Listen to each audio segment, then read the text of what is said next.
Assalamualaikum warahmatullahi wabarakatuh. Kami dari kelompok 4 yang beranggotakan Fitriawati, Tika Laila Tunisa, Milina Safura dari kelas A Tadris Matematika semester 3. Kami akan mempresentasikan resume makalah kami, yaitu tentang Islam dan studi agama, urgensi dan tujuan studi Islam, urgensi kawasan Islam, pendekatan studi Islam, manusia dan kebutuhan doktrin agama, dan yang terakhir yaitu ruang lingkup studi Islam. Memasuki pembahasan yang pertama yaitu Islam dan studi agama. Pengertian agama Islam. Islam berasal dari bahasa Arab yaitu kata salima dan aslama. Salima mengandung arti selamat, tunduk, dan berserah. Sedangkan aslama juga mengandung arti kepatuhan, ketundukan, dan berserah. Islam adalah agama yang ajaran-ajarannya diwahyukan Tuhan kepada manusia melalui Nabi Muhammad SAW. Sumber-sumber ajaran Islam. Sumber ajarannya meliputi berbagai segi dari kehidupan manusia berupa Al-Quran dan hadis. Merupakan bagian pilar penting kajian Islam sekaligus pijakan dan pegangan dalam mengakses wacana pemikiran dan membumikan praktis penghambaan kepada Tuhan, baik yang bersifat teologis maupun humanistis. Perkembangan studi agama di dunia.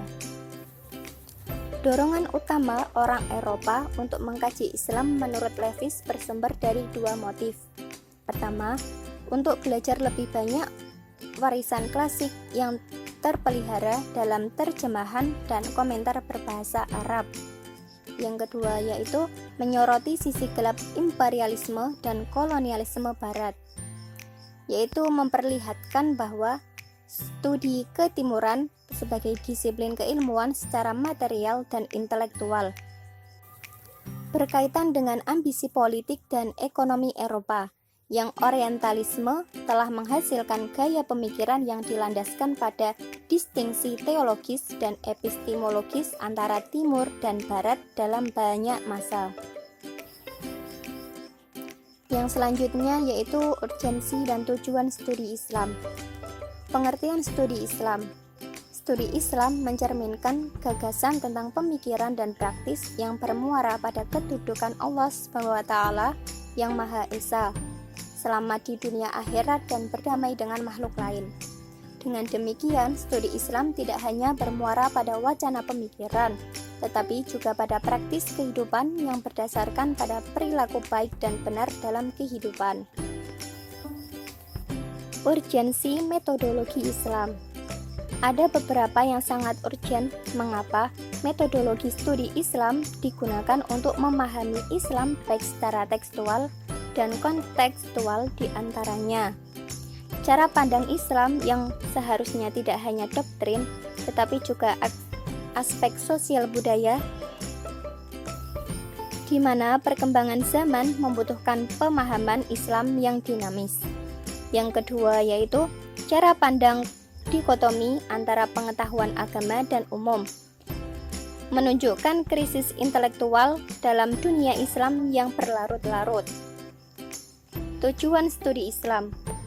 Penting untuk memahami bahwa siapapun di antara mereka hendaknya mengembangkan studi Islam dengan menguasai basic atau dasar dari kerangka keislaman, yaitu akidah atau keimanan yang kuat kepada Allah, syariah atau ketentuan-ketentuan Allah, dan akhlak.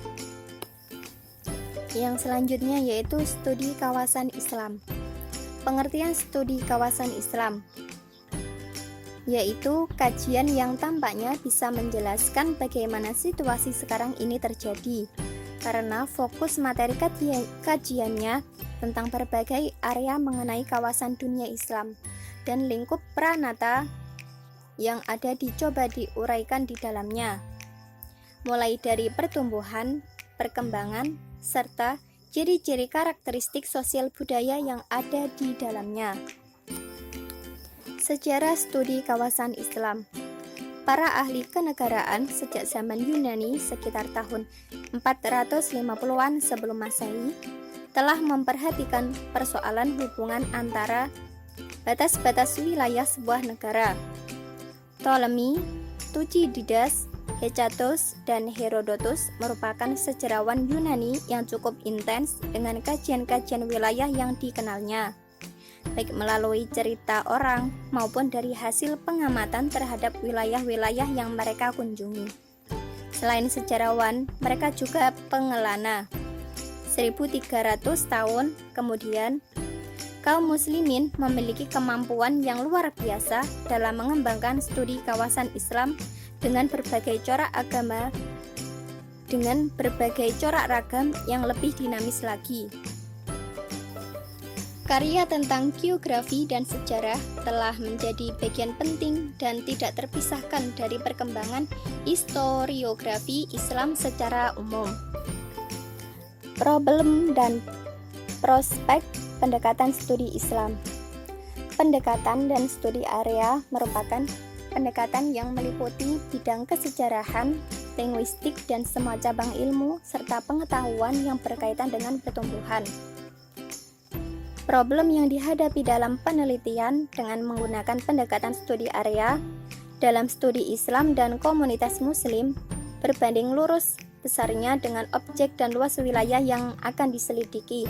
Semakin kompleks objek yang menjadi sasaran penyelidikan dan semakin luas wilayah yang dijangkaunya, maka segala persiapan yang diperlukan untuk menerapkan studi area juga semakin besar. Yang selanjutnya yaitu pendekatan studi Islam. Pengertian studi Islam. Pendekatan diartikan sebagai cara memandang dan cara menjelaskan suatu gejala atau peristiwa.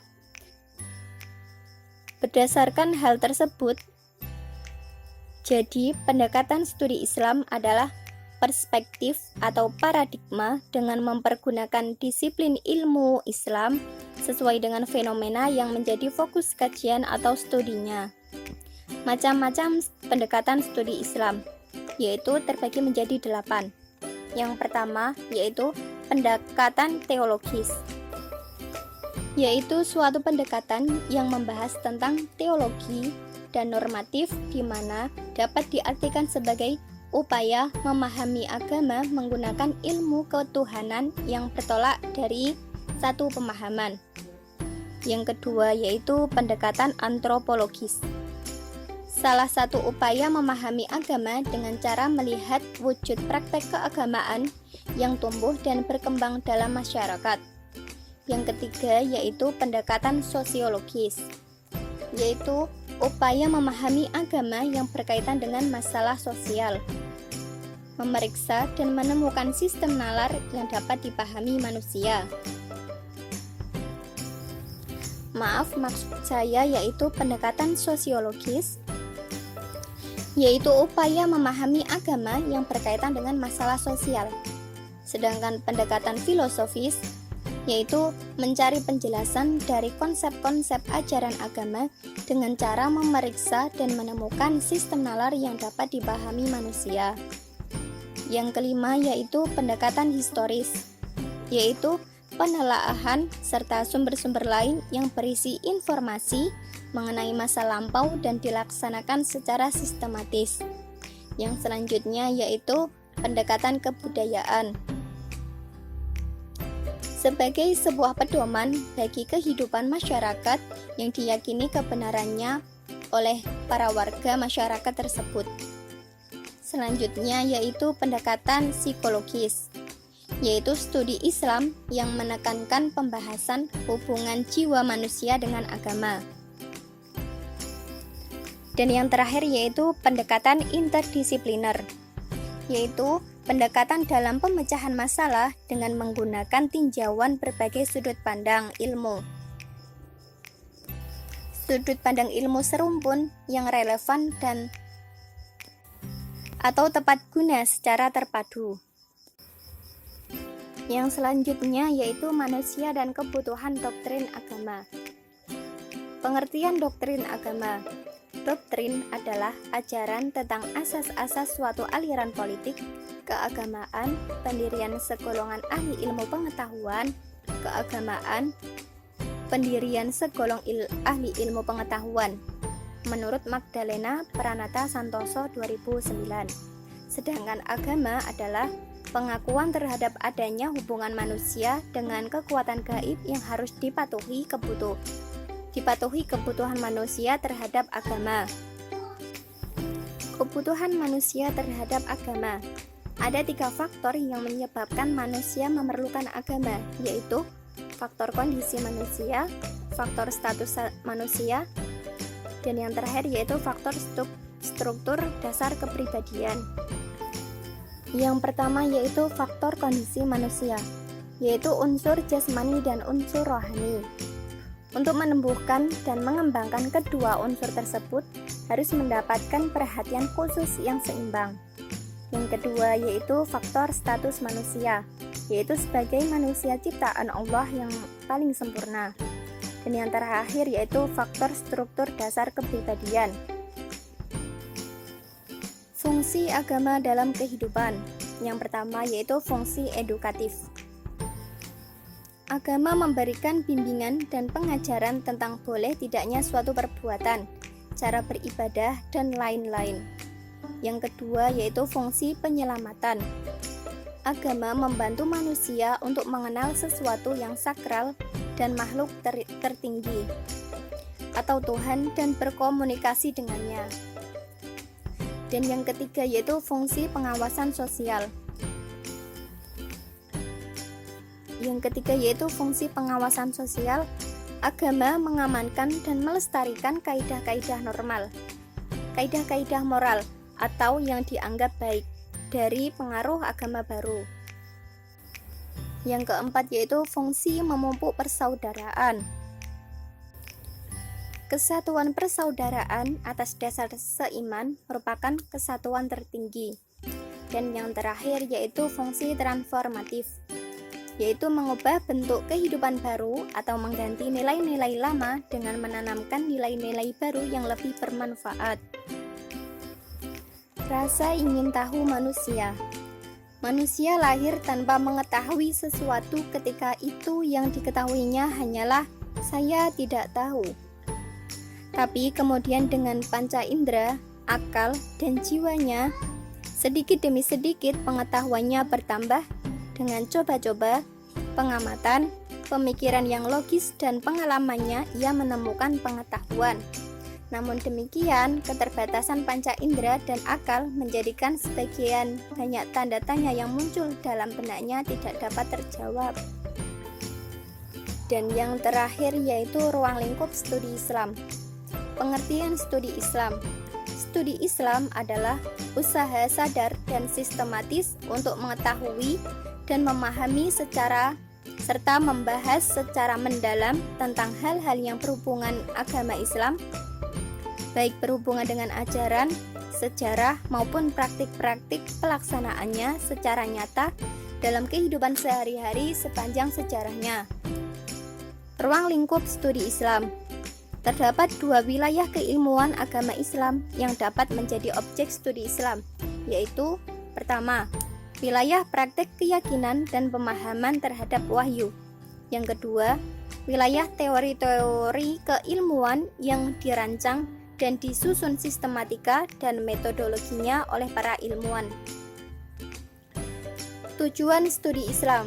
Studi Islam memiliki tujuan untuk menunjukkan relasi Islam dengan berbagai aspek kehidupan manusia, menjelaskan spirit atau jiwa berupa pesan moral yang terkandung di dalam berbagai cabang studi Islam. Baik, sekian presentasi dari kelompok kami. Apabila ada salah, kami mohon maaf. Semoga apa yang kita pelajari pada pagi hari ini dapat bermanfaat bagi kita semua.